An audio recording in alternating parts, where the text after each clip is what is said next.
Olá pessoal, hoje nós vamos dar continuidade à nossa aula do sexto ano, lembrando que a aula anterior nós falamos sobre o reino do Antigo Egito, tá bom? Então nessa aula nós trabalharemos o reino de Cush. A nossa aula vai ser baseada nas páginas de número 105 a 112 do nosso livro didático, tá bom? Sexto ano, ok? Espero que todos estejam bem e nós vamos dar início à nossa aula de hoje, ok? Reino de Cush, uma introduçãozinha básica. A história de Cush está estritamente ligada à do Egito. Os arqueólogos encontraram grande número de objetos egípcios, como pérolas, vasos, peças, cerâmicas, artesanatos, etc., em terras núbias e produtos núbios, pés de animais, marfins, ouros e ébano, etc., em terras egípcias, o que prova que aconteceu o contato entre essas duas civilizações, quer que seja um contato de forma cultural, quer seja um contato de forma comercial, quer seja um contato de forma política. E esse contato não foi um simples contato, por ter essa diversidade de utensílios que em cada um das suas regiões, de cada um dos seus grupos. Então, esse contato foi intenso, ok? Então, nós temos esses contatos entre os dois grupos, tanto egípcio como os cuxitas, ok? Então, a Núbia é o berço da civilização africana. Dela, nós vamos ver que ela é situada no nordeste da África e serviu nos tempos antigos como elo entre os povos da chamada África Central. Ela vai ser, a civilização núbia, que é que lá vai surgir os cuxitas, ela vai ser o berço de ligação entre todos os grupos que vão, ou todos os povos, grupos que vão estar na América Central, ok? Nós vamos ter, na história da Núbia, os primeiros tempos da sua história, os núbios viviam de caça, da coleta e da pesca. Não diferente do que acontecia nos grupos anteriores, tá? Da pré-história, dos grupos que vieram antes do processo da civilização ou da chamada formação das cidades e estados.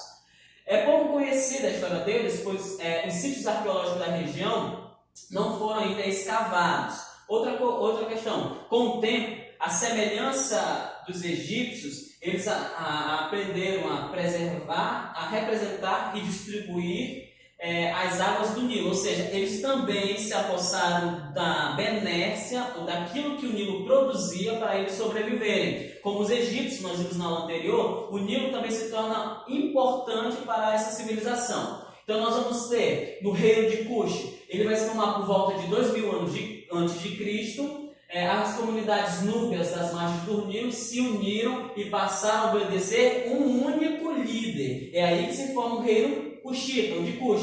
A história de Cush está estritamente ligada com a do Egito, pelo fato que nós falamos anteriormente. Elas vão ter uma participação das duas sociedades de forma intensa. Provas da ligação comercial entre o Egito e os Cuxitas são os objetos egípcios encontrados pelos arqueólogos em terras núbias e objetos núbios encontrados em terras egípcias e vice-versa. Objetos que pertenciam a um grupo encontrados na região de outro. Okay? Com isso, vai haver invasões em alguns períodos que vão entrelaçar essas duas civilizações. Por exemplo, no ano de 1530 a.C., o Egito domina o Império Cuxita. E no ano 730 a.C., os Cuxitas dominam o Império Egípcio. Com isso, o Egito foi dominado pelos faraós negros até 657 a.C. O que seriam esses faraós negros? Seriam justamente os faraós nomenclaturados cuxitas, ou seja, que não eram egípcios, mas eram cuxitas que dominaram. Então, logo, de 730 a.C. até 657 a.C., foi o reino cuxita que dominou o Egito, ok?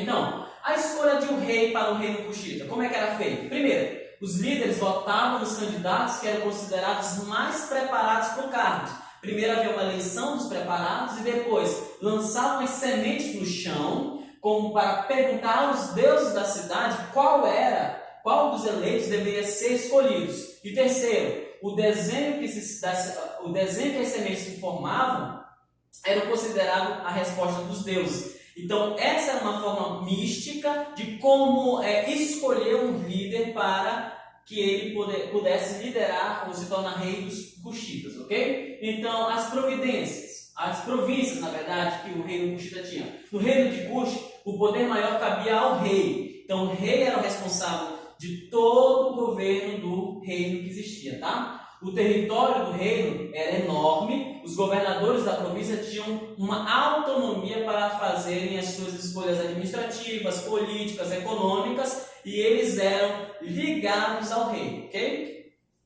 Então, a candança, isso daqui, essa performance, essa candança, é uma representação feminina dentro da sociedade cuxita. Diferente de muitas outras sociedades, a candança ela era importantíssima para a sociedade cuxita. Por quê? As mulheres acabavam ocupando posições importantes dentro do reino cuxita, na administração, no processo de formação, na questão econômica. A candança era o nome dado à rainha-mãe, ou seja, aquela rainha que governava o reino. Às vezes, o poder político foi ocupado pela rainha-mãe, diversas vezes foi ocupado por uma candança e governo do reino cuxita, porque elas faziam uma parte da política e da administração desse reino, ok? Nós vamos ter também na economia.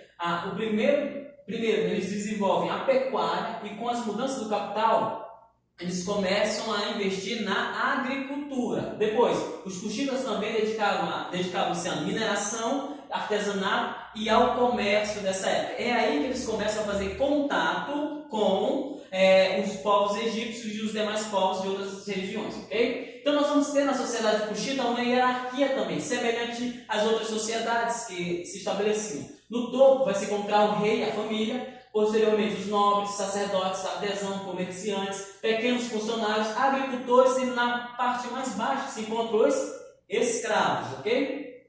Então, há uma república do Sudão. O antigo reino Cush corresponde aproximadamente hoje o que é o Sudão, o maior país da África. Então, assim como no passado, as águas do rio Nilo continuam sendo importantes para essa população local também.